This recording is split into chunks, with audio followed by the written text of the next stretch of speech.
நம்முடைய இரட்சகருமாகிய ஆண்டவராக இயேசு கிறிஸ்துவின் நாமத்தினால் இந்த மாலையில் கூடி வந்திருக்கிற உங்கள் ஒவ்வொருவரையும் அன்போடு கூட வாழ்த்தி வரவேற்கிறேன். இன்றைக்கு செய்தியினுடைய தலைப்பு என்ன அப்படின்னா, திரும்பு திரும்பு திரும்பு. 3 காரியங்களிலே நாம் திரும்ப வேண்டும். முதலாவது, நம்முடைய மனம் திரும்ப வேண்டும், நம்முடைய சிந்தனை திரும்ப வேண்டும், நம்முடைய செயல்பாடுகள் திரும்ப வேண்டும். மனம் என்று சொல்லுகிறது என்னவென்று சொன்னால், எல்லாவற்றையும் உள்ளடக்கிய ஒரு அமைப்பு என்று சொல்லலாம். உதாரணத்துக்கு, உணர்ச்சிகள், நினைவு, ஆசை, பயம், கோபம், சந்தோஷம், சிந்தனை, இவைகளெல்லாம் மனதுக்குள்ளே இருக்கிறது. குறிப்பாக அதை எடுத்து சொல்லணும்னா, இந்த அறை என்று சொல்லலாம். ஒரு அறை இருக்கிறது, அது சொல்லலாம். ஆனால் இதில் சிந்தனை என்று வருகிறது என்னன்னு சொன்னால், ஒரு செயல்பாடு செய்கிறதற்கு தோன்றுகிறது, யோசிக்கிறது, திட்டமிடுகிறது, கேள்வி கேட்கிறது, முடிவெடுக்கிறது. இதெல்லாம் சிந்தனையிலிருந்து வருகிறது. அதாவது அறைக்குள்ளே இருக்கிற மனிதர்கள் என்று சொல்லலாம்.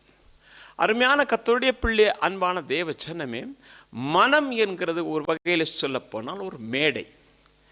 அதில் சிந்தனை என்று சொல்லும் பொழுது அதுதான் அங்கே இருக்கிற நடனம், அல்லது போனால் அந்த மேடையிலே நடக்கிற நிகழ்ச்சி. அதே போல நாம் மனம், சிந்தனை, அடுத்தது செயல்பாடு. நாம் மனது நமக்கு எல்லாவற்றையும் இதாக்குறது, சிந்தனை அதை மேன்மைப்படுத்துகிறது. ஆனால் செயல்பாடுகளை நோக்கி நாம் போகணும். ஒரு காரியத்தை திட்டமிட்டு அதை செயல்படுத்த வேண்டும். இந்த வருஷத்திலே கர்த்தருடைய பிள்ளைகள் திட்டம் பண்ணி காரியங்களை செயல்படுத்தினால் தேவன் நிச்சயமாக ஆசீர்வதிப்பார். அது எதாகலும் இருக்கலாம்.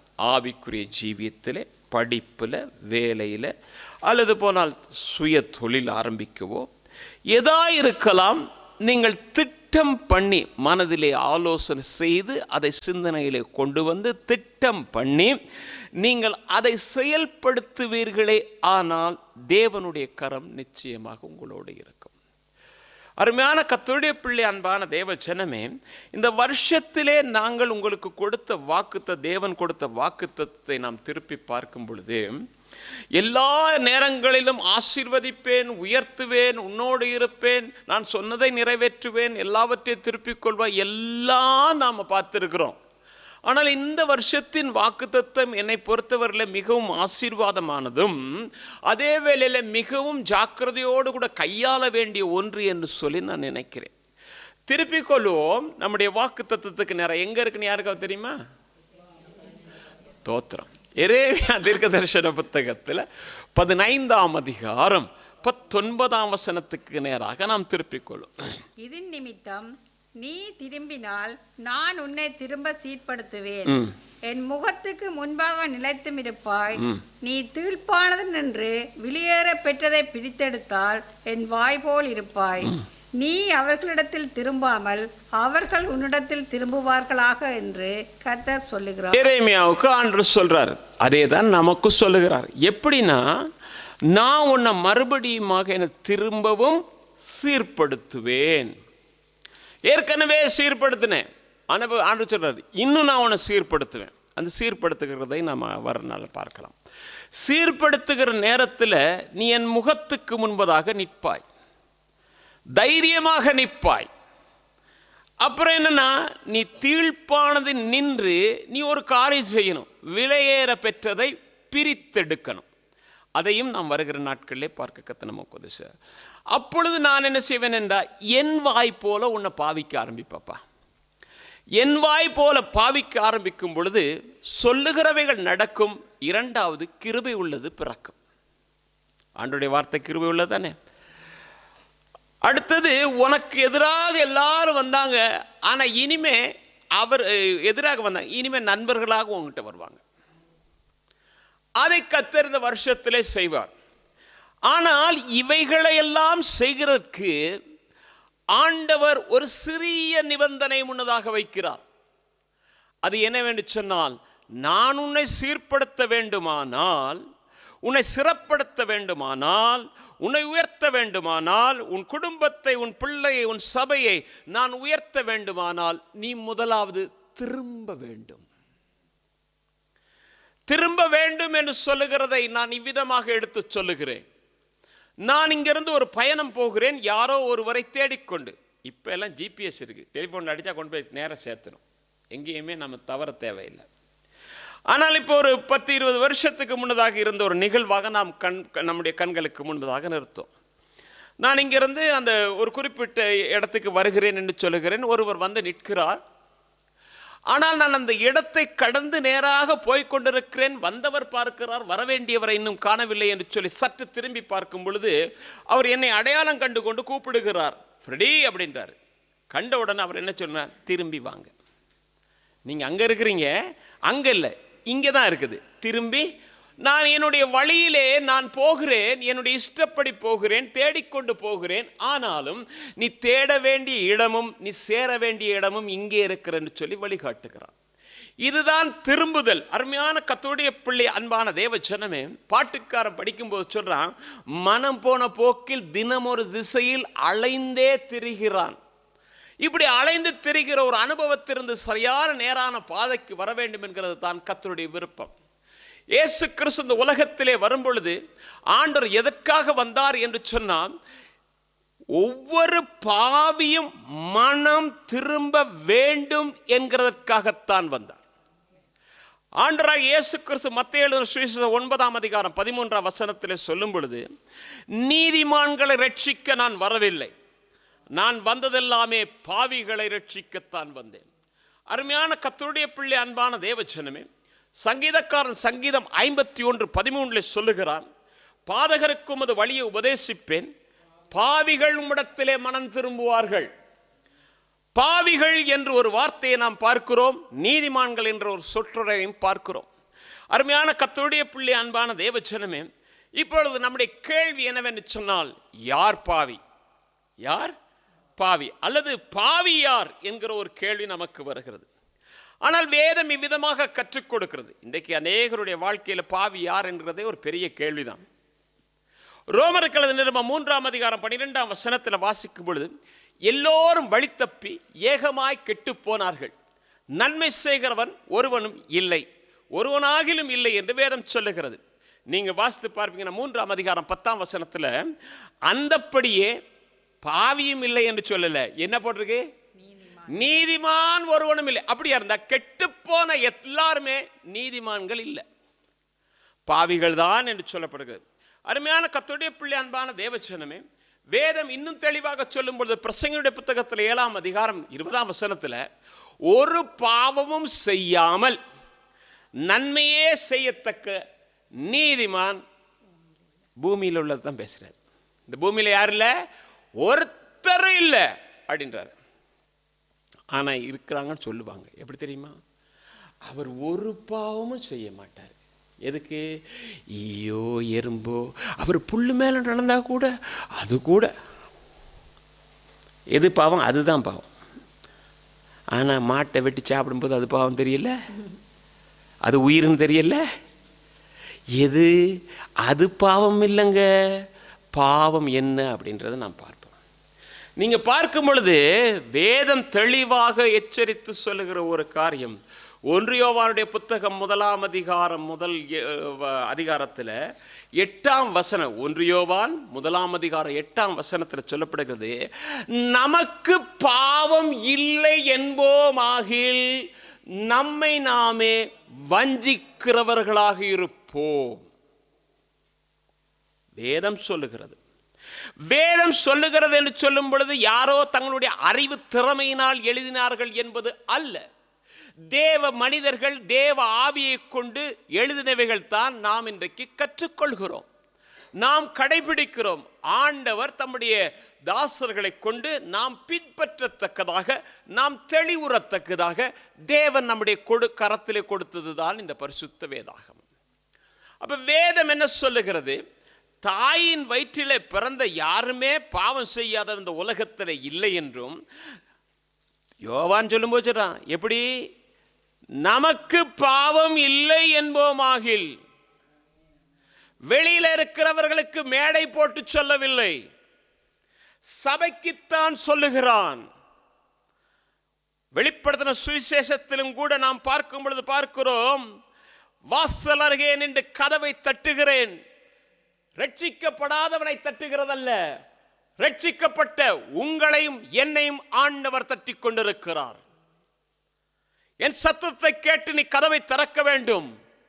அப்பொழுது நான் உள்ளே வந்தால் உனக்கு ஆசீர்வாதம் வரும். அடைக்கப்பட்ட அறைக்குள்ளே இயேசு வந்தபோது சமாதானம் என்று சொன்னார். பயம் நிறைந்த வாழ்க்கையில் இருந்த அந்த சீசருடைய வாழ்க்கையிலே தெளிவுறத்தக்கதாக ஆண்டவர் சொன்ன வார்த்தை என்னவென்று சொன்னால், உங்களுக்கு சமாதானம். இன்றைக்கு கதவை திறக்கிற ஒவ்வொருவருக்கும் ஆண்டவர் சொல்லுகிறது என்ன தெரியுமா? உனக்கு சமாதானம் வந்தது மட்டுமல்ல, சந்தோஷம் வந்தது மட்டுமல்ல, நிறைவான ஆசீர்வாதமும் வந்தது. அருமையான கர்த்தருடைய பிள்ளை, அன்பான தேவச்சனமே, அப்படியா இருந்தா நம்மை நாமே வஞ்சிக்கிறோம் என்று வேதம் சொல்லுகிறது அல்லவா? இன்றைக்கு நான் பாவம் செய்யவில்லை என்று சொல்லுகிறதுக்கு இன்னொரு காரணம் இருக்கிறது. என்ன தெரியுமா? நாம் நம்மை பார்க்கிறதல்ல, நம்மை நம்முடைய கண்ணாடி என்கிற முகத்துக்கு முன்பதாக வைத்திருக்கும் பொழுதுதான் நம்முடைய முகத்திலே என்ன அழுக்கு இருக்கிறது என்பது தெரியும். ஆனால் நாம் எங்கே பார்க்கிறோம் என்று சொன்னால், எங்கோ பார்த்து கொண்டிருக்கிறோம். வேதம் என்கிற கண்ணாடியிலே நம்முடைய முகத்தை வைத்து பார்ப்போமானால் நம்முடைய அகம் எப்படிப்பட்ட நிலையிலே இருக்கிறது என்றும், நம்முடைய அகத்திலே காணப்படுகிற அசுத்தங்கள் என்ன என்பதை நாம் கண்டுகொள்ள முடியும். இன்றைக்கு அநேகர் சொல்லுகிற ஒரு வார்த்தை, நான் செய்கிறது என்ன பாவங்க, அவங்க செய்கிறது பார்த்தீங்களா, அது எவ்வளவு பெரிய பாவம்னு பார்த்தீங்களா அப்படின்றாங்க. அது நமக்கு தேவையற்ற ஒன்று, அது எனக்கு தேவையற்ற ஒன்று. அவர்கள் என்ன பாவம் செய்கிறார்கள், அவர்களுக்கு வருகிற தண்டனை என்ன, அவர்கள் எப்படி நியாயம் தீர்க்க போகிறார்கள் என்பது எனக்கு தேவையில்லை. நான் எப்படி நியாயம் தீர்க்கப்பட போகிறேன், என்னுடைய பாவம் என்ன என்பதை நான் அறிய வேண்டும். அப்ப இதை பிசாசு என்ன செய்யறான்? வஞ்சிக்கிற விதமாக ஜனங்களுக்குள்ளே சொல்லுகிறான். என்னன்னா, உன்னை விட பெரிய பாவம் எல்லாம் செஞ்சவன் இருக்கிறான், அவன் கூட பரலோகம் போகணும் தான் சொல்லுவான். இதுல என்ன நீ பெருசா நினைக்கிற? அப்ப வஞ்சிக்கிறது என்கிற வார்த்தை வேதத்தில் நீங்கள் முதலாவது எங்கே பார்ப்பீர்கள் என்று சொன்னால், ஆதியாகமத்தின் புத்தகத்தில் 3ஆம் அதிகாரம் 13ஆம் வசனத்தை வாசிக்கும் பொழுது அங்க பார்க்கிறீங்க, ஆதாம கேட்டோன்னா ஏவாளை சொன்னான். ஏவாளை ஏன் புசிச்சேன்னு சொன்னதுக்கு அவ வேற எதுவும் சொல்லல, சர்ப்பம் என்னை வஞ்சித்தது, சர்ப்பம் என்னை வஞ்சித்தது, நான் போய் என் புருஷனை வஞ்சித்தேன். அவ்வளவுதானே. என்ன சொன்னுச்சு? நீங்கள் புசிக்கிற நாளிலே சாவது இல்லை. தேவனுடைய வார்த்தையை பொய்யாய் மாற்றி தன்னுடைய வார்த்தையை அங்கே நிலைப்படுத்தினது. தேவனுடைய வார்த்தைக்கு மனிதன் என்ன செய்தான்? கீழ்ப்படியாமல் போன போது பாவம் என்கிறது வந்தது. வஞ்சிக்கிற பிசாசுடைய செய்கை இதுதான். தேவனுடைய வார்த்தையை நாம் கைக்கொள்ள விடாதபடிக்கு, தேவனுடைய மகத்துவமான காரியங்களை நாம் பார்க்க முடியாதபடிக்கு நம்முடைய கண்களை குருடாக்குறது மட்டுமல்ல, இந்த வார்த்தைக்கு நாம் இணங்க விடாதபடிக்கு நம்முடைய இருதயத்தை கடினப்படுத்துகிறான். ஆனால் அருமையான தேவனுடைய பிள்ளை, அன்பான ஜனமே, நான் ஒன்று சொல்லுகிறேன், நானும் நீங்களும் தேவனுடைய வார்த்தைக்கு கீழ்ப்படியுமானால் அவருடைய கண்கள் நம்மேல் இருக்கும் என்று ஏசாயா தீர்க்கதரிசி சொல்லுகிறான். அவருடைய வார்த்தைக்கு பயந்து நடுங்கிறவர்கள் மேலே என் கண்கள் இருக்கும் என்று சொன்னால், இந்த மாலையில் கூடியிருக்கிற கர்த்தருடைய பிள்ளை, இந்த உலகத்தில் தகப்பனோ தாயோ கணவனோ மனைவியோ பிள்ளையோ யார் கேட்கிறார்கள், யார் கேட்கவில்லை, யார் பயப்படுகிறார்கள், யார் பயப்படவில்லை அல்ல, நான் பயப்படுவேன், தேவ கண்கள் என் மேல் இருக்க வேண்டும் என்று சொல்லி ஒரு கர்த்தருடைய பிள்ளை வாஞ்சித்தால் தேவன் உன்னை ஆசீர்வதிப்பார். அருமையான கர்த்தருடைய பிள்ளை, அன்பான தேவஜனமே, அப்ப பாவம் செய்தாகிவிட்டது. இன்றைக்கு நான் ஒருவேளை பாவம் என்னிடத்தில் இருக்கிறது, குடிக்கிறது, வெறிக்கிறது, விபச்சாரம் செய்கிறது, வேசித்தனம் செய்கிறது, கொலை செய்கிறது, இவைகள் தான் பாவம் என்றல்ல. வேதத்தின் மகத்துவங்களை நமக்கு எழுதி கொடுத்திருக்கிறார். இவைகளும் பாவம் என்று சொல்லியிருக்கிறார். இன்னும் பாவங்கள் என்ன என்பதை குறித்து தெளிவாக நமக்கு கற்றுக் கொடுத்திருக்கிறார். ஆனால் அந்த பாவங்கள் இவைகள் தான் என்று உணரும் பொழுது, இந்த காரியங்கள் என் வாழ்க்கையில் இருக்கிறது என்று சொல்லி நினைத்தால், இந்த பாவத்திலிருந்து விடுதலை பெற வேண்டுமானால் நான் என்ன செய்ய வேண்டும் என்று சொல்லுகிற யோவேல் தீர்க்கதரிசன புத்தகத்தில் 2ஆம் அதிகாரம் 12-13 வசனங்களை வாசிங்க. ஆதலால் நீங்கள் இப்பொழுதே உபவாசத்தோடும் அழுகையோடும் புலம்பலோடும் உங்கள் முழு இருதயத்தோடும் என்னிடத்தில் திரும்புங்கள் என்று கர்த்தர் சொல்லுகிறார். நீங்கள் உங்கள் வஸ்திரங்களை அல்ல உங்கள் இருதயங்களை கிழித்து உங்கள் தேவனாகிய கர்த்தரிடத்தில் திரும்புங்கள். அவர் இரக்கமும் மன உருக்கமும் நீடிய சாந்தமும் மிகுந்த கிருபையும் உள்ளவர். அவர் தீங்குக்கு மனஸ்தாபப்படுகிறவருமாயிருக்கிறார். ஆண்டவர் என்ன சொல்றாரு? இப்பொழுது நீங்கள் உபவாசத்தோடும் அழுகையோடும் புலம்பலோடும் அறமனதில்லை முழு இருதயத்தோடும் திரும்புங்கள் என்று கர்த்தர் சொல்லுகிறார். எனக்கு அந்த பாவ உணர்வு வருகிறது என்று சொன்னால், ஆண்டவரே என்னை மன்னிக்கிறதுக்கு முன்பதாக இதிலே ஜெயம் பெறத்தக்கதாக எனக்கு பலத்தை தாருங்கள். இந்த சுபாவ நிலைகளிலிருந்து மாற எனக்கு ஒரு பலத்தை தாருங்கள் ஆண்டவரே. ஏனென்றால் உம்முடைய பலன் இல்லாமல் நான் இதை ஜெயிக்க முடியாது. இந்த நிலைக்கு வரும் பொழுதுதான் கர்த்தருடைய பிள்ளை செய்ய முடியும். அழுகையோடும் புலம்பலோடும் விண்ணப்பத்தோடும் முழு இருதயத்தோடும் வரணும்.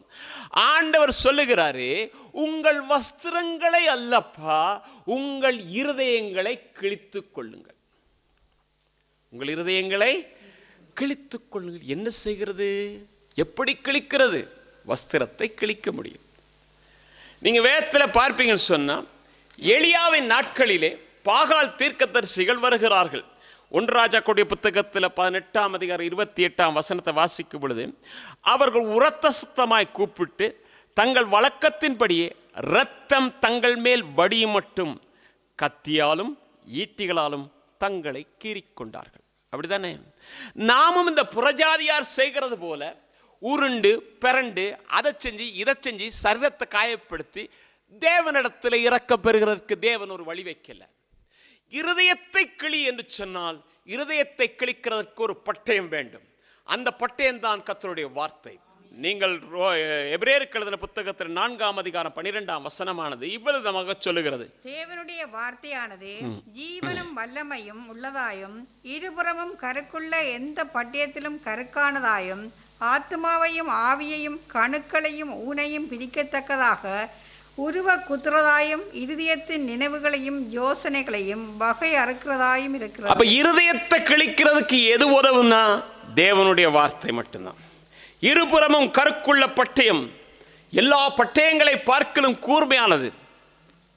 அந்த பட்டயம் என்ன செய்கிறது என்று சொன்னா, அதான் நீங்க பார்த்தீங்கன்னாக்கும் அன்னாள் சொல்லுகிறாள், நான் என் இருதயத்தை தேவ சமூகத்திலே ஊற்றிவிட்டேன்.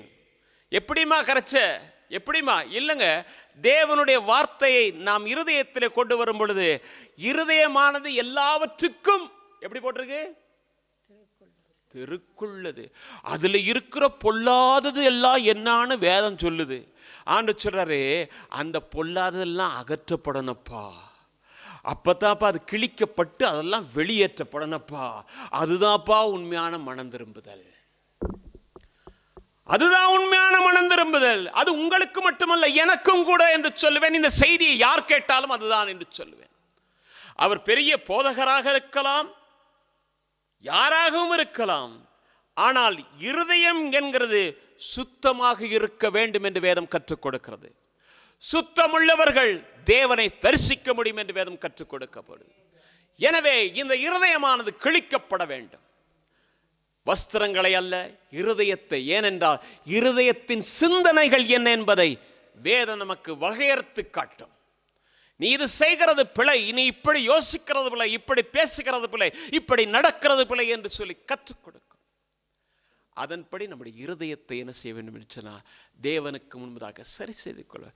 அப்ப இருதயத்தை கிழித்தவருடைய வாழ்க்கையிலே என்ன நடக்கும் என்று சொல்லி பார்ப்பீர்கள் என்றால், மத்தேயு எழுதின சுவிசேஷம் 18ஆம் அதிகாரம் 3ஆம் வசனத்தில் வாசிக்கும் பொழுது, நீங்கள் மனம் திரும்பி பிள்ளைகளைப் போல ஆகாவிட்டால் பரலோக ராஜ்யத்தில் பிரவேசிக்க மாட்டீர்கள். நீங்க மனம் திரும்பி உங்க இருதயம் சுத்தமாயிருச்சுன்னா எப்படி இருப்பீங்க?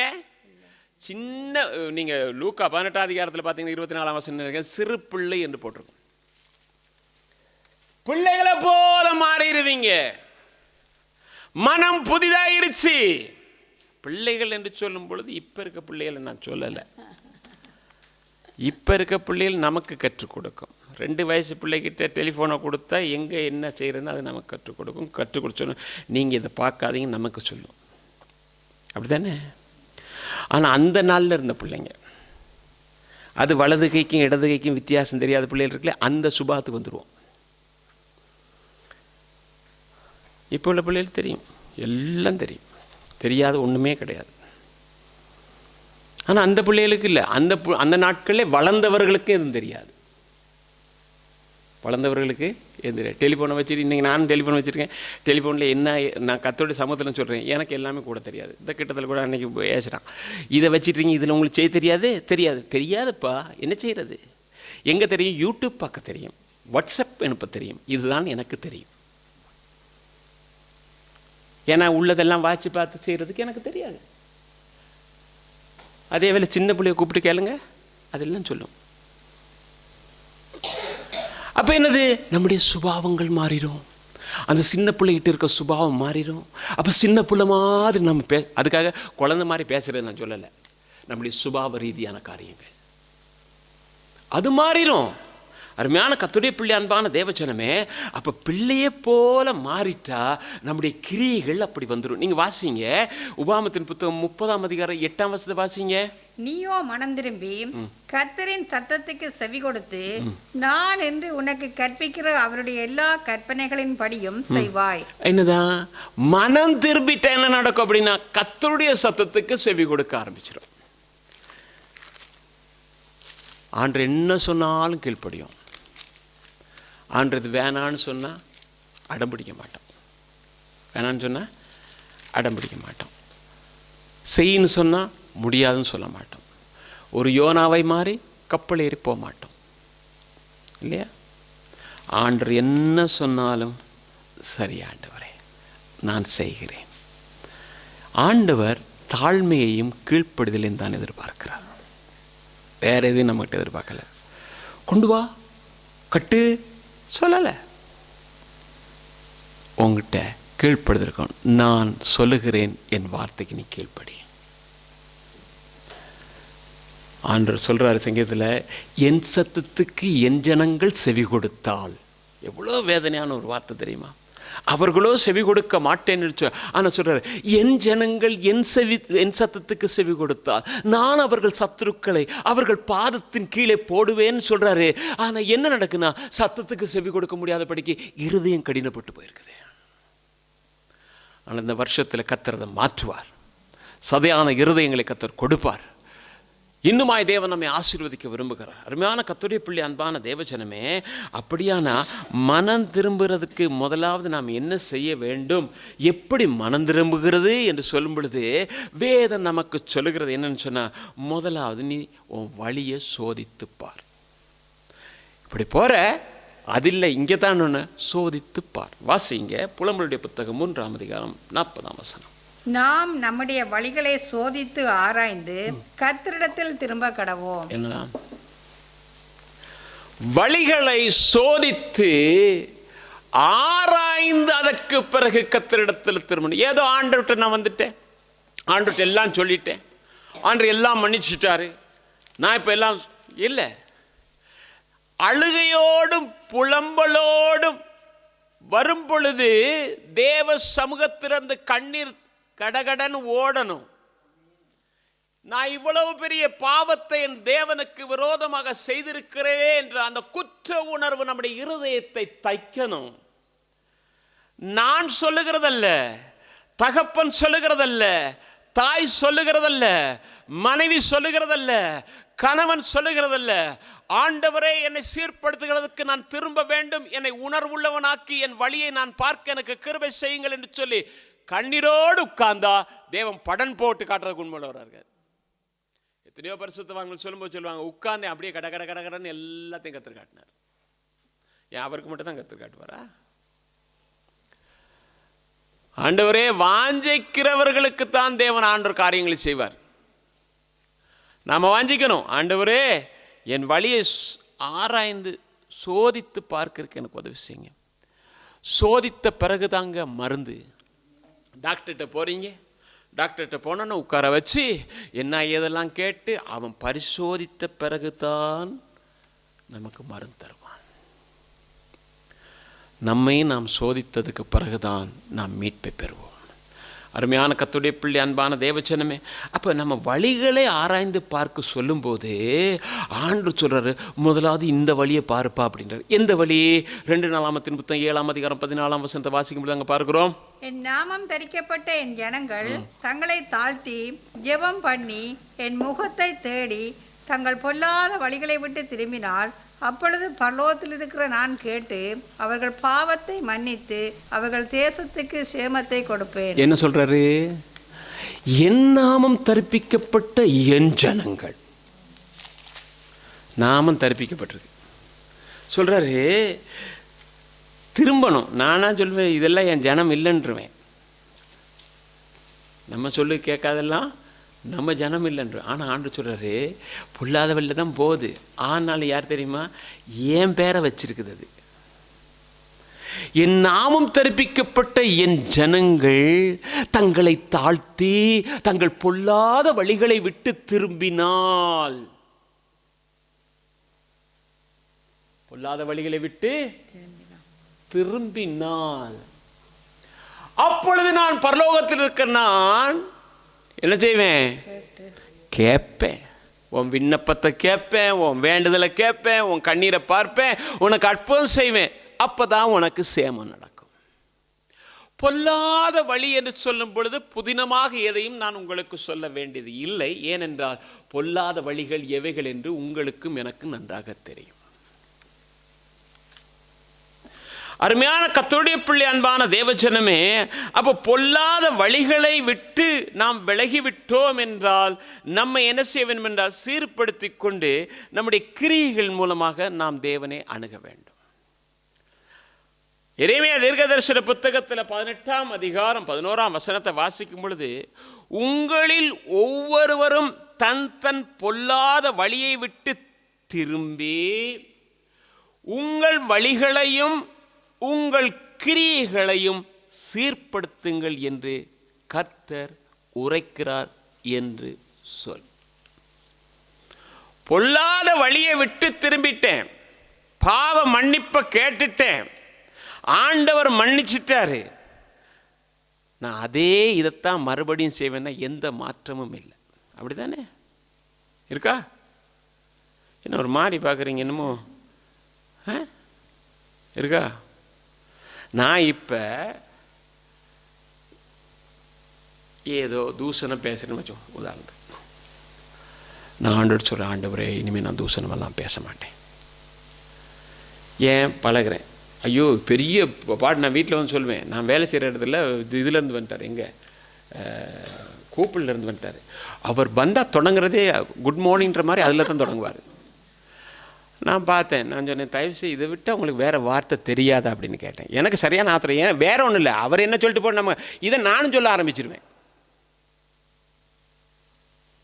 அப்புறம் அவர் சொன்னார், அண்ணே உங்களுக்காக நான் இனிமேல் பேச மாட்டேன்ட்டார். அது நல்லது, அது போதும். அங்கே ஒரு சிஸ்டரும் வேலை செய்கிறாங்க. இது பிரச்சனை இல்லை, எல்லாம் நான் அப்படி தான் பேசுவேன். நீ பேசுகிற வெளியில் பேச, இங்கே பேசாத. அப்புறம் அவர் பேச மாட்டார். அப்போ நான் இருக்கிறேன். இப்போ நான் பேசுகிறேன்னு வச்சுக்கோ, இப்போ நான் ஆண்டவர் சொல்லிச்சோ மன்னிப்பெல்லாம் கேட்டுட்டு திருப்பி அதே இதை நான் பேசுவேன்னா என்ன பாவம்? நான் மாறிட்டேன்னா இனிமேல் அதை பேச வேண்டிய இடத்திலும் கூட தயவான வார்த்தையை பேசுவேன். அப்பொழுது கர்த்தருடைய வாய் போல இருப்பேன், என்னை சீர்படுத்தி கொண்டேன். அதுதான் அர்த்தம். அருமையான கர்த்தருடைய பிள்ளை, அன்பான தேவஜனமே, அப்போ என் கிரியைகளை சீர்படுத்தணும். ஒரு காரியத்தை வேத சம்பவத்தினூடாக நாம் பார்ப்போம். வாசிக்கலாம். லூக்கா 15ஆம் அதிகாரம் 10ஆம் வசனம். அதுபோல மனம் திரும்புகிற ஒரே பாவியின் நிமித்தம் தேவனுடைய தூதருக்கு முன்பாக சந்தோஷம் உண்டாயிருக்கிறது என்று உங்களுக்கு சொல்லுகிறேன் என்றார். என்னதான்? மனம் திரும்புகிற ஒரு பாவியின் நிமித்தம் தேவனுடைய தூதருக்கு முன்பதாக சந்தோஷம் என்ன செய்யும்? பரலோக ராஜ்யத்தில், இன்னொரு வசனம், பரலோக ராஜ்யத்தில் சந்தோஷம் உண்டாகும். நமக்கு இந்த 15ஆம் அதிகாரம் நன்றாக தெரிந்த ஒன்று. முதலாவது, ஒரு மனிதனிடத்திலே 100 ஆடுகள் இருந்தது. அந்த 100 ஆட்டிலே ஒரு ஆடு காணாமல் போனது. அந்த மேய்ப்பன் 99 ஆடுகளின் தொழுவத்திலே விட்டுவிட்டு அந்த ஆட்டை தேடி போகிறான். தேடி போய் அதை கண்டுபிடித்து தன் தோளிலே போட்டான். போட்டுட்டு வந்தான். இது என்னது? மிருகம். அப்படிதானே? மிருகம் தானே. மிருகத்தை கண்டுபிடிச்சதுக்கு பிறகு ஆண்டவர் சொல்றாரு, இப்படித்தான்ப்பா பரலோக ராஜ்யத்தில் இப்படி ஒன்று கண்டுபிடிக்கப்பட்டு மறுபடியும் மந்தையிலே சேர்க்கப்படும் பொழுது மிகுந்த சந்தோஷம் உண்டாகும். என்ன போட்டிருக்கு? அது என்னது? மிருகம். அது என்னது? மிருகம். இரண்டாவது, ஒரு நாணயம் காணாமல் போய்விட்டது. வெள்ளிப்பணம் காணாமல் போய்விட்டது. ஒரு ஸ்திரீ விளக்கை கொளுத்தி அதை தேடி கண்டுபிடிக்கிறார். அவளுடைய உள்ளம் மகிழ்கிறது. இவ்விதமாக மனம் திரும்புகிற ஒரு பாவி நிமித்தம் அது மிருகம், இது ஜடப்பொருள். இது பேசாது, அழாது, சத்தம் போடாது, ஓடாது, ஒன்றும் இருக்காது, விழுந்த இடத்துலயே கிடக்கும். இது ஜடப்பொருள், அது மிருகம்.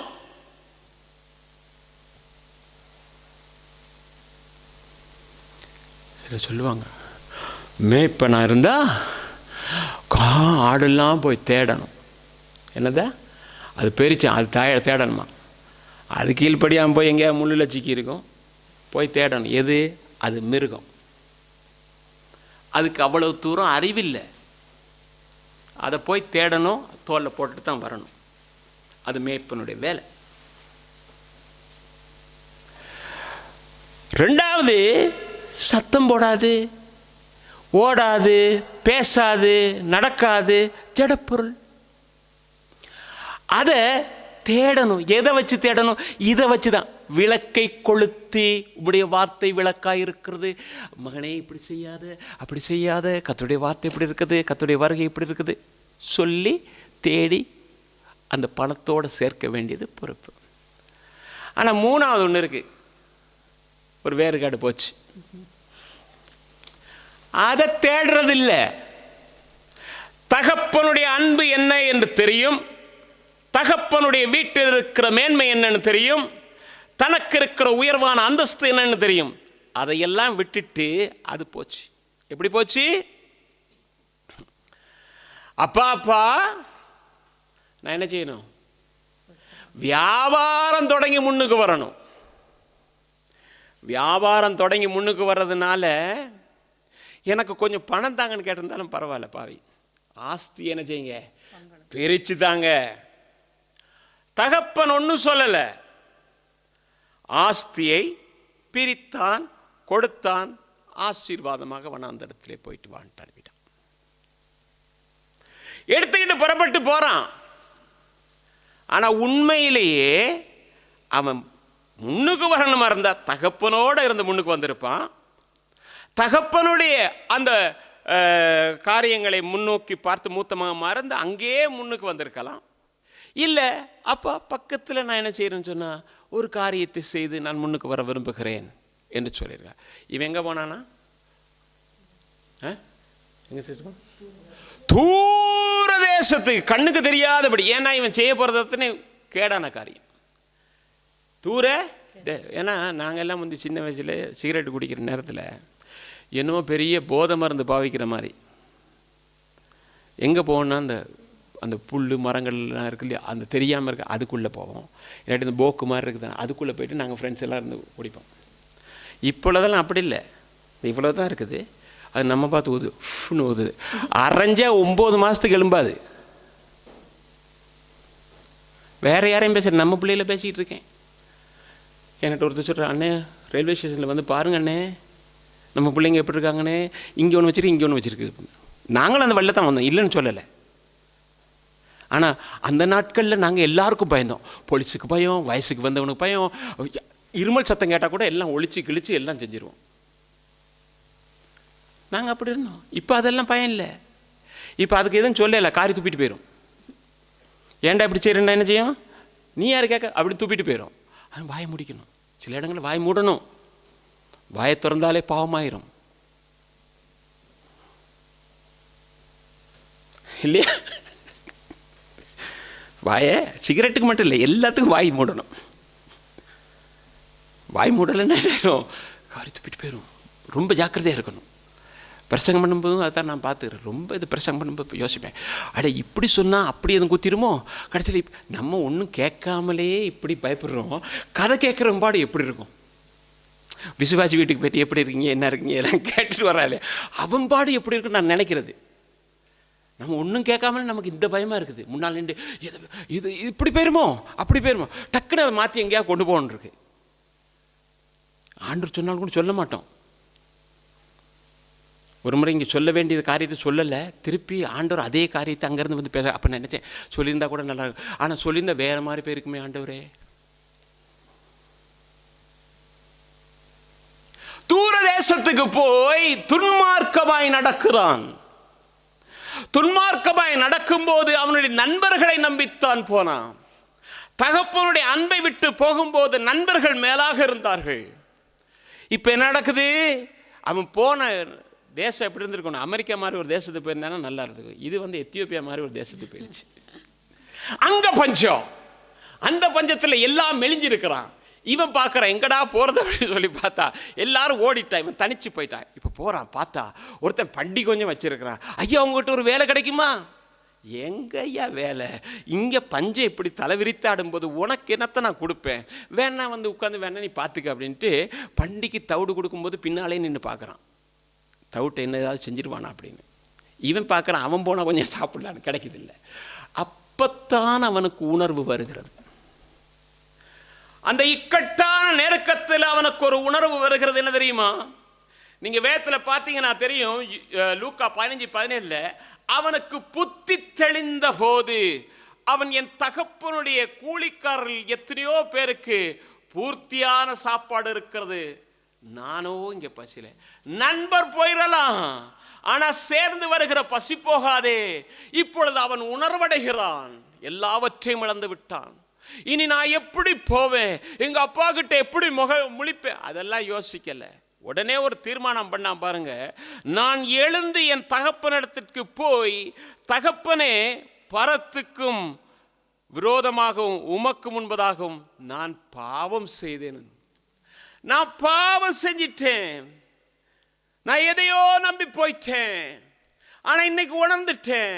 ஒருவேளை சாப்பாடு கூட இல்லாமல் நான் இன்னைக்கு அந்த நிலைமை வந்த உடனே அவன் என்ன செஞ்சானா, சரி நம்ம என்ன செய்வோம், போய் பார்ப்போம், அப்பா ஏற்றுக்கொள்வாரோ ஏற்றுக்கொள்வார், அதெல்லாம் யோசிக்கலை. போவேன், போயிட்டு அப்படி கையை கட்டி நிற்க மாட்டேன். வேணா ஏற்றுக்குங்க, இல்லாட்டி விடுங்க அப்படின்னு சொல்ல மாட்டேன். என்ன சொல்லுவேன், தகப்பனே பரத்து கடவுளுக்கும் முதல்ல கடவுளுக்கும் திருப்பி தான் உமக்கு பாவம் செய்தேன், இனிமே என்ன செய்யாங்க உங்க 19ஆம் வயசுல அது சொல்றதுக்கு புள்ளன்னு சொல்றதுக்கு அவனே சொல்றான், தகுதியே கிடையாது. உங்க புள்ளன்னு சொல்றதுக்கு பாத்திரம் இல்லை, தகுதி கிடையாது. உம்முடைய கூலி ஒருவனாக என்னை ஏற்றுக்கொள்ளும் என்பேன். எழுந்தான், புறப்பட்டான், போனான். முதல்ல மிருகம் காணாமல் போச்சு, தேடி போனான். யாரு? மேய்ப்பன். காசு காணாமல் போச்சு, தேடினால் ஸ்திரீ. புள்ள காணாமல் போனோன்னு எவ்வளவு பக்கமாக ஓடி போய் தேடி இருக்கணும், இதுதானே? பிள்ளைக்கு 6 அறிவு, பிள்ளைக்கு அது 5 அறிவு, இது ஜடம் 6 அறிவு உள்ள நானெல்லாம் தேடவே மாட்டேன், நான் ஒரு நாளும் தேட மாட்டேன். உனக்கு தேவனுடைய அன்பு தெரியும், தேவன் யார் என்பது தெரியும், சத்தியம் என்ன என்பது தெரியும், அதற்கு கீழ்ப்படிந்து நடக்க வேண்டும் என்கிறது உனக்கு அறிவு இருக்கிறது என்று சொல்லுவேன். ரொம்ப பேருக்கு இது பிடிக்காது. ஏன்? உன் கரத்தில் இருக்கிற வேதம் உனக்கு கற்றுக் கொடுக்கிறது, இவைகளை செய்யக்கூடாது, இவைகளை செய் என்று சொல்லுகிறது. அவைகளுக்கு மீறி நடந்து நீ உலகத்தோடு கூட ஒன்றி போய் உலகத்தோடு காரியங்களை செய்யும் பொழுது உன்னை எப்படி திருத்த முடியும்? மனம் திரும்பி வரும் பொழுது தகப்பன் பார்க்கிறான், ஓடி போகிறான், கட்டி அணைக்கிறான், வீட்டுக்கு கூட்டிட்டு வர்றான், சொல்றான், என் புள்ள போனா மறுபடியும் திரும்பி வந்திருக்கிறான். வாசிங்க 24ஆம் வசனம். என் குமாரனாக்கி இவன் மரித்தான், திரும்பவும் உயிர்த்தான், காணாமல் போனான், திரும்பவும் காணப்பட்டான் என்றான். என்னது? வீட்டுக்கு கொண்டாந்தாச்சு. கொண்டாந்தா எப்படி? இங்கிருந்து போகும்போது டை கோட்டுக்கிட்டெல்லாம் அடிச்சுட்டு தான் போனாரு, பேகெல்லாம் நிறைச்சிட்டு போனாரு. இப்ப கையில ஒண்ணுமே கிடையாது, கிழிஞ்ச பெனியனோட வந்திருக்காரு. தகப்பன் சொன்னா, இப்ப இவனை சுத்திகரிங்க. முதலாவது மனம் திரும்பி வந்திருக்கிறவனை முதலாவது சுத்திகரிங்க. ரெண்டாவது, இவனுக்கு உயர்ந்த வஸ்திரங்களை கொடுங்க. மூன்றாவது, பாதரட்சியை போடுங்க, கையில மோதிரத்தை போடுங்க. அப்படியா இருந்தால் சுத்திகரிப்பு என்று ஒன்று நடந்ததுக்கு பிறகு மேலானவைகள் அவனுக்கு கிடைக்கப்பட்டது. அதோடு கூட நிறுத்தல. அப்ப சொல்றாரு, எப்படி தெரியுமா? என் மகன் மரித்தான், மறுபடியும் பிழைத்து வந்திருக்கிறான், எனவே இவனுக்காக ஒரு ஆட்டை அடியுங்கள் என்று சொன்னார். ஆடு அடிக்கப்படும் பொழுது நான் இவ்விதமாக பார்க்கிறேன், ஒரு ரத்தம் சிந்துதல் வருகிறது. அந்த ரத்தம் சிந்துதல், அங்க சாப்பாடு தான் நம்ம சொல்றோம், ரத்தம் சிந்துதல் வருகிறது. தேவ பிள்ளையே, நானும் நீயும் பாவங்களை அறிக்கை செய்தால், நம்மிடத்திலே பாவம் இல்லை என்போமானால் நம்மை நாமே வஞ்சிக்கிறவர்களாக இருப்போம் என்று யோவான் சொல்லிவிட்டு சொல்றான். நம்முடைய பாவங்களை அறிக்கை செய்தால் எல்லா அநியாயத்தையும் நீக்கி நம்மை சுத்திகரிக்கிறதுக்கு ஆண்டவருடைய ரத்தம் இன்றைக்கு முன்முள்ளதாக இருக்கிறது. அந்த ரத்தம் உங்களையும் சுத்திகரிக்கும், என்னையும் சுத்திகரிக்கும். செய்ய வேண்டியதெல்லாம் இப்படிப்பட்ட பாவங்கள் என்று சொல்லி இளைய குமாரனை போல அறிக்கை செய்யணும்.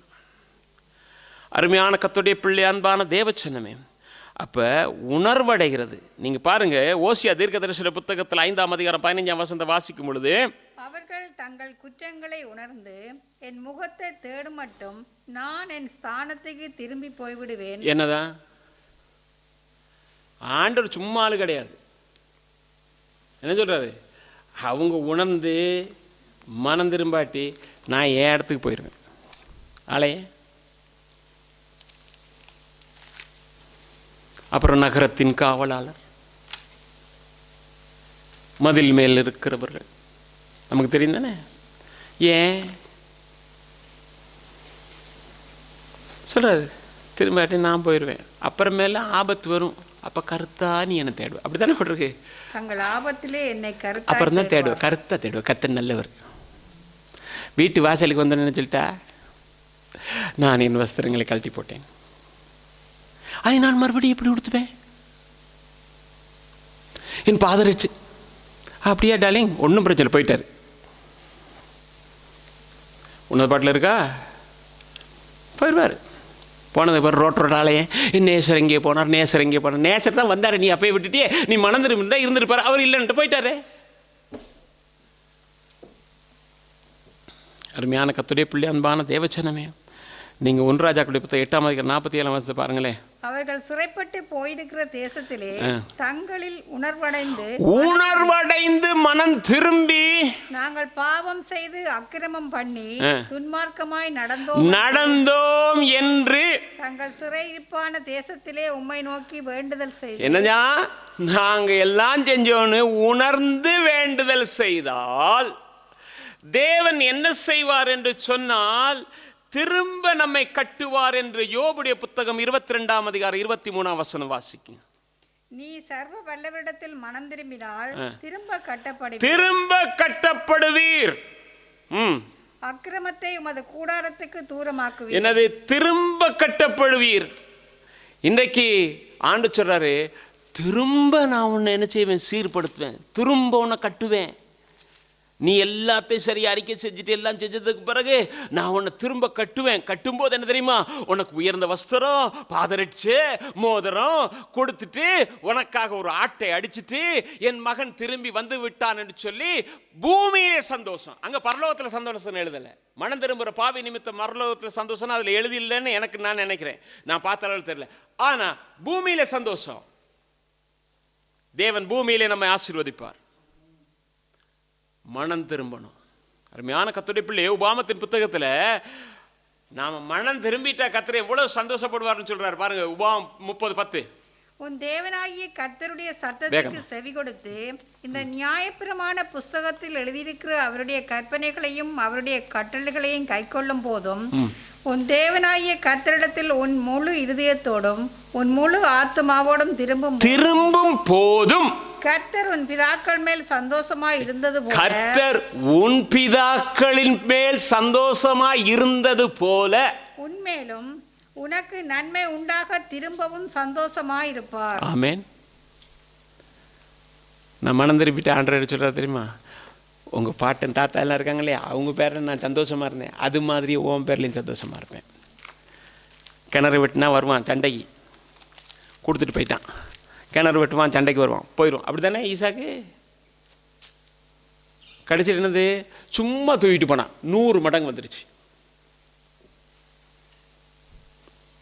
அந்த தேவன் இன்றைக்கும் இருக்கிறார்.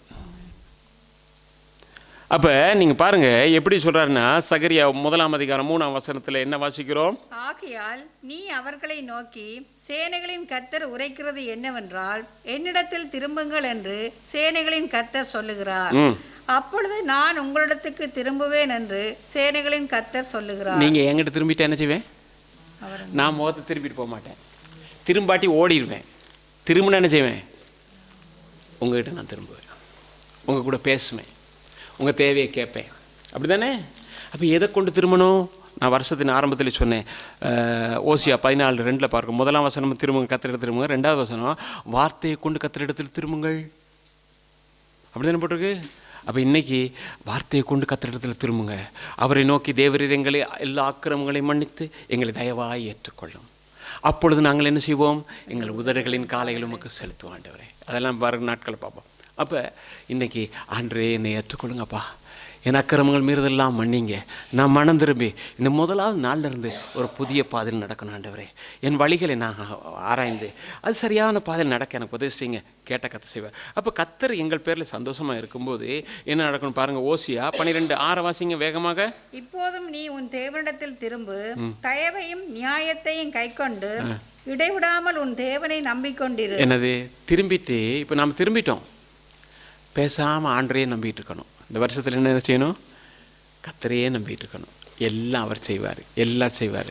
உம்மால் ஆகாத காரியம் ஒன்றும் இல்லைன்னு பாட்டு படித்தது மட்டும் இல்லை, அவர் எல்லாத்தையும் எனக்கு செய்வார். நான் அப்படி தான் விசுவாசிக்கிறேன். நான் அதை விசுவாசிக்கிறேன். என் தேவனை விசுவாசிக்கிறேன். 100க்கு 100 நான் விசுவாசிக்கிறேன். ஏனென்றால் நன்மை செய்கிறதுக்கு அவர் ஒருவர் மட்டும்தான் இருக்காரு. என் துக்கத்தை ஆற்ற அவர் ஒருவர் மட்டும்தான் இருக்காரு. என்னை தேற்ற அவர் ஒருவர் மட்டும் இருக்கார். என் பலவீனங்களை அகற்ற அவர் ஒருவர் இருக்கிறார். என்னை ஆசீர்வதிக்க அவர் ஒருவர் இருக்கிறார். என் கையின் பிரயாசங்களை ஆசீர்வதிக்கிற, போக்கிலும் வரத்திலும் பாதுகாக்க அவர் ஒருவரே இருக்கிறார் என்று சொல்வேன். எனவே அவரைத்தான் நம்புவேன். நம்பினவர்கள் ஒருபோதும் வெட்கப்பட்டு போறதில்லை. அப்ப என்னதான் நம்பிக்கிட்டு இரு. 30 வாசிங்க வேகமாக. நீங்கள் மனம் திரும்பி அமர்ந்திருந்தால் ரட்சிக்கப்படுவீர்கள். அமெரிக்கையின் நம்பிக்கையுமே உங்கள் பலனாயிருக்கும் என்று இஸ்ரவேலின் பரிசுத்தராயிருக்கிற கர்த்தராகிய தேவன் சொல்லுகிறார். தேவன் சொல்லுகிறார். என்ன சொல்றாரு? நீங்க மனம் திரும்பி நம்பிக்கையோடு அமர்ந்திருந்தா என்னதான்? அமெரிக்கையும் நம்பிக்கையுமே உங்கள் பலனாயிருக்கும். சந்தோஷம் வருங்க அல்ல சொல்றாரு. பாதத்தில் உட்கார்ந்துருக்க சந்தோஷம். அப்படி சந்தோஷம் வரும் பொழுது யோவேல் 2ஆம் அதிகாரம் 24, 25, 26 வாசிங்க. நமக்கு ஆசீர்வாதம். பழங்கள் தானியத்தினால் நிரம்பும், ஆலைகளில் திராட்சரசமும் எண்ணெயும் வழிந்தோடும். நான் உங்களிடத்தில் அனுப்பின என் பெரிய சேனையாகிய வெட்டுக்கிளிகளும் பச்சை கிளிகளும் முசுக்கட்டை பூச்சிகளும் பச்சை புழுக்களும் பட்சித்த வருஷங்களின் விளைவை உங்களுக்கு திரும்ப அளிப்பேன். நீங்கள் சம்பூர்ணமாக சாப்பிட்டு திருப்தியடைந்து உங்களை அதிசயமாய் நடத்தி வந்த உங்கள் தேவனாகிய கர்த்தருடைய நாமத்தை துதிப்பீர்கள். என் ஜனங்கள் ஒருபோதும் வெட்கப்பட்டு போவது என் ஜனங்கள் ஒருபோதும் வெட்கப்பட்டு போவது இல்லை. நாம் திரும்பும் போது கர்த்தர் என்ன செய்கிறான்னு சொன்னா, மறுபடியுமாக இழந்தவைகளை கொடுக்கிறார். ஆலைகளிலே திராட்சரசம் வழிந்தோடும், எண்ணெயும் ஓடும். தேவன் நம்மை கண்மலையின் தேனினாலே போஷிப்பார். அது மட்டுமல்லாமல் வெட்டுக்கிளிகளும் பச்சை புழுக்களும் தின்றவைகளை மறுபடியுமாக நான் உனக்கு தருவேன். நீ இழந்து போன அந்த சுகத்தை தேவன் மறுபடியும் உனக்கு கொடுப்பார். நீ இழந்து போன எல்லா நன்மைகளையும் கர்த்தர் உனக்கு மறுபடியும் கொடுப்பார். உன்னுடைய வாழ்க்கையிலே சந்தோஷத்தை கொடுப்பார், சமாதானத்தை கொடுப்பார், வெற்றியை கொடுப்பார், விடுதலை கொடுப்பார். உன் பிள்ளையை ஆசீர்வதிப்பார். கற்பத்தின் கனி ஆசீர்வதிக்கப்பட்டிருக்கும். அதே வேளையில் நீ போகிற இடங்களிலும் வர்ற இடங்களிலும் தேவனுடைய ஆசீர்வாதத்தை காண்ப. ஜனங்களுடைய கண்களில் கர்த்தர் இரக்கத்தை பாராட்டுவார், தயவை பாராட்டுவார், மேன்மைப்படுத்துவார், சபையை மேன்மைப்படுத்துவார், அநேகரை சேர்ப்பார்.